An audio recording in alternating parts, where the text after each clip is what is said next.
দ্রব্যমূল্যের ক্ষেত্রে যেটা হয়েছে যে প্রফেসর ইউনূস ইন্টারিম গভর্নমেন্টের প্রধান, উনি অক্টোবর মাসের থেকেই সবাইকে বলছেন, তার পুরো ক্যাবিনেটকে বলছেন যে এটা নিয়ে আমাদের প্রস্তুতি নিতে হবে।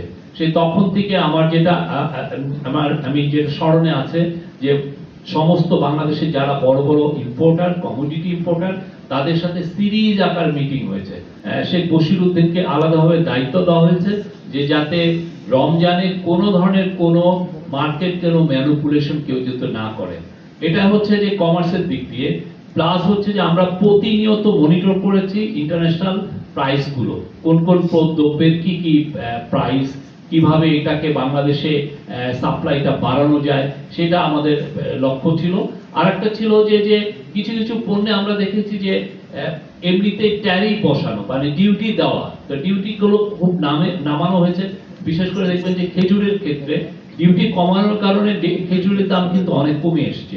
অনেকগুলো পণ্যের ক্ষেত্রে, রাইসের ক্ষেত্রেও কমিয়েছি, সয়াবিনের এডিবল অয়েলের ক্ষেত্রেও ডিউটি কমানো হয়েছে। এই কমানোর কারণে যেটা হয়েছে যে দ্রব্যমূল্যের ইম্পোর্টটাও বেড়েছে এবং এট দ্য সেম টাইম আমরা দেখেছি যে মানুষের মানে যেটা গ্রসারি লেভেলে যে দামটা, সেই দামটা স্ট্যাবল হয়েছে, অনেক ক্ষেত্রে কমেওছে।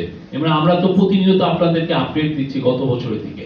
আমার ফার্মাররা যেগুলো গ্রো করেন সেগুলোর যাতে ঢাকায় আনাটা, মানে সাপ্লাইটা, বড় বড় শহরগুলোর সাপ্লাইটা, এটা যাতে ডিসরাপ্টেড না হয়, সেগুলোর দিকেও একটা ভালোভাবে লক্ষ্য ছিল।